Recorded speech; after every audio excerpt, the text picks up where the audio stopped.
Hello friends, welcome back. आज हम देख रहे हैं HTML में फ्रेम सेट कैसे डिजाइन करते हैं। कितना भी ट्रिपिकल फ्रेम सेट क्यों ना हो, जैसे कि ये फ्रेम सेट है, देखने में काफी ट्रिपिकल हार्ड लग रहा है, लेकिन बहुत सिंपल तरीके से इसे आप कर सकते हैं। फ्रेम सेट बनाने के लिए सबसे पहले आपको क्या देखना है कि शुरुआत कहाँ से करनी है। जैसे देखने में ये काफी हार्ड लग रहा है, तो इसमें 5 फ्रेम सेट बनाए गए हैं। पहला फ्रेम 1, फ्रेम 2, फ्रेम 3, फ्रेम 4 और फ्रेम 5। ये देखना होता है कि सबसे पहले शुरुआत कहाँ से की गई है। तो सबसे पहले शुरुआत हुआ है फ्रेम 1 से। अब सबसे पहले आपको ये डिसाइड करना है कि कितने कॉलम कितने रो बने हुए हैं। तो शुरुआत में सबसे पहले देखना है कि कॉलम बना हुआ है, तो एक ये कॉलम है, दूसरा ये कॉलम है। इसके बाद इनको रो में डिवाइड किया गया है। तो हम इधर से समझते हैं पेंट में बना के। देखिए, सबसे पहले आपको देखना है कि ये फ्रेम 1 हो गया, ये 2 हो गया, ये 3 हो गया, और इसके बाद 2 और डिवाइड हुए हैं यहाँ से, ये 4 हो गया और ये 5 हो गया। तो इसमें पूरा का पूरा एक ये आपका कॉलम है, ये पहला वाला आपका कॉलम हो गया, और ये पूरा का पूरा ये आपका एक कॉलम हो गया, यानी 2 कॉलम होगा शुरुआत में। इसके बाद एक ये आपका रो हो गया, दूसरा रो हो गया, तीसरा रो हो गया, 3 रो बने हैं। इसके बाद यहां पर इस वाले लास्ट वाले रो को 2 भाग में डिवाइड किया गया है। तो एक सिंपल सा लेआउट समझिए कैसे बनाना है। पहले 2 कॉलम, तो ये आपका छोटा सा हो गया, मान लीजिए 10% का, और ये आपका बड़ा कॉलम हो गया 90% का। शुरुआत में आपने फ्रेम सेट कॉलम लगा दिया 2। अब इसके बाद इसके अंदर के बचते हैं 90% के अंदर के। तो 90% के अंदर के लिए हमें क्या करना है, 3 भाग डिवाइड करने हैं। पहला वाला रो ये हो गया आपका 10%, दूसरा वाला रो ये हो जाएगा आपका लगभग 20%, और ये हो जाएगा आपका 70%। सभी का योग मिला के 100 होना चाहिए। तो ये बड़ा एरिया है, इसलिए इसको बड़ा एरिया दे देते हैं। तो लगभग आपका हाफ कंप्लीट हो गया। अब ये 70% को फिर 2 भाग में डिवाइड करना है। तो ये आपका आधा एरिया लेता है, 50% ये हो गया, और ये आधा लेता है तो 50% ये हो गया। बिल्कुल सिंपल सा तरीका आपको समझ में आ गया होगा। और इनके अंदर जो फाइलें बननी है वो अलग।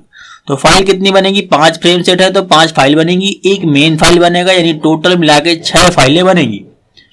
तो हम शुरुआत करने हैं फाइल बनाने से। डेस्कटॉप में अपना एक नया फोल्डर बना लेते हैं, ठीक है। तो नया फोल्डर बनाने के लिए आप क्या करेंगे, राइट क्लिक करेंगे, न्यू पे जाते हैं, और न्यू पे जाकर के आप यहाँ पर एक फोल्डर डिजाइन कर लेते हैं, और इसका नाम हम दे देते हैं कोई भी, जैसे हमने यहाँ पर फ्रेम रख दिया।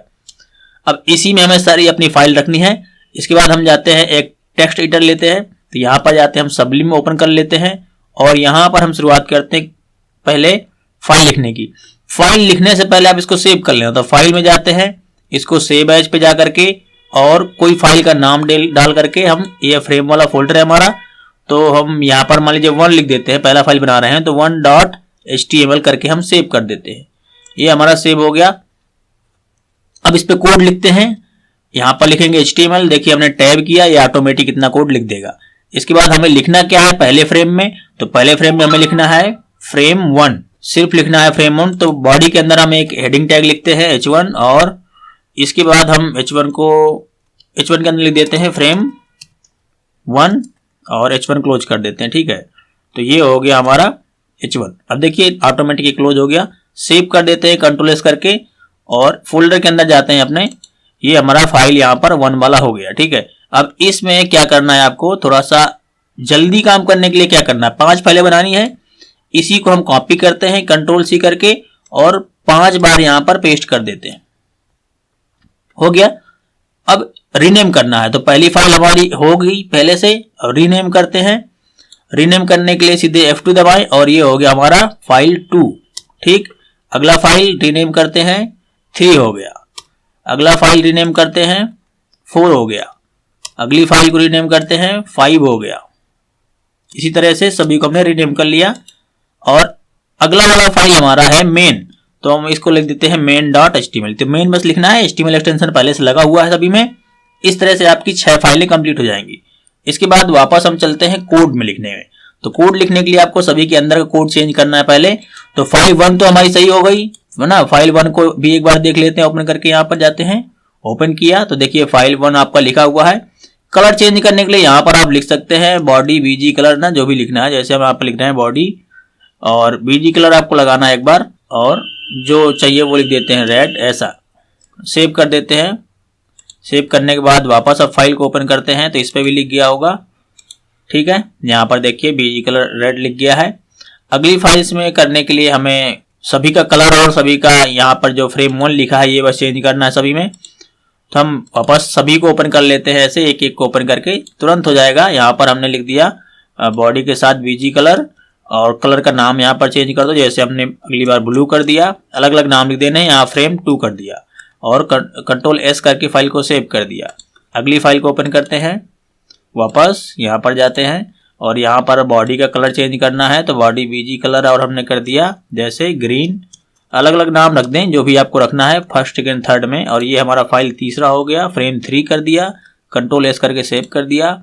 अगली फाइल को ओपन करते हैं 4 और यहाँ पर जाके हम बॉडी बीजी कलर चेंज कर देते हैं, कलर इसका कर देते हैं हम, मान लीजिए ब्लू हो गया, येलो कर देते हैं, अलग अलग कलर कर देते हैं।